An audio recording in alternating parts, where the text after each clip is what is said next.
तर देहूनगरीमधून तुकोबांच्या पालखीचा प्रस्थान सोहळा सुरू झालेला आहे। मुख्यमंत्री देवेंद्र फडणवीसांनी दुपारी तुकोबांच्या पालखीचं दर्शन घेत इथे पूजा केली।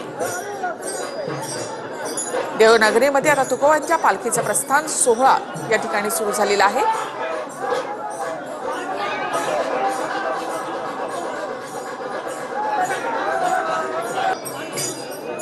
तर थेट दृश्य देहूनगरीमधून तुकोबांच्या पालखीचं प्रस्थान। तुकोबांच्या पालखी सोहळ्याचं हे 340वे वर्ष आहे। देहूनगरीतून जगद्गुरू संत तुकोबांच्या पालखीचं प्रस्थान होते। चांदीच्या पादुका या रथामध्ये ठेवण्यात आलेल्या असून विठोबाच्या ओढीनं वारकरी आता आपल्या दिंड्या घेऊन या सोहळ्यामध्ये सहभागी झाले।